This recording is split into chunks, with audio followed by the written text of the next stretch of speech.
ang videong ito mula sa isang sasakyan nitong mga nagdaang araw sa intersection ng Magsaysay Avenue sa Naga City. Makikita sa video ang isang e-bike na paliko sa kalsada patungong Basilica Minore sa Barangay Balatas hanggang sa Uy! Oh my God, nahulog! Nahulog si Aki. nahulog ang isang bata na sakay ng e-bike. Maswerteng hindi nagulungan ng isa pang sasakyan na palikurin sana sa parehong direksyon ng bata. Agad rin itong tinulungan ng mga tauhan ng Public Safety Office. Sunday na afternoon. So after nakita namin sa social media nakapost yung insidente. So immediately nagkanda kami ng inquiry about sa insidente.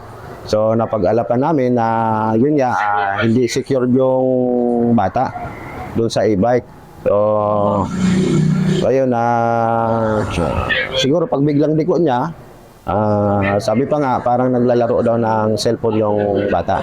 So unattended siya about kung magliko yung e-bike. Kaya nahulog yung bata. Nasa maayos na umanong kalagayan ng bata. Paalala ng PNP sa mga nagmamaneho ng e-bike lalo't madalas din umanong ginagawang panghatid sundo sa mga estudyante.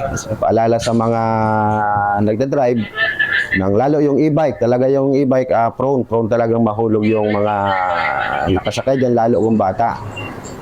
Mag-iingat po, tingnan yung bata kung maaari, lagyan ng seatbelt, yung e-bike. And dito rin sa area namin, maraming gumagamit dyan. Sinisita na namin, lalo yung single motorcycle. Ganun din, meron din minsan silang angkas-angkas na bata. Sinisita na namin yon, kung maaari, pinapababa na namin.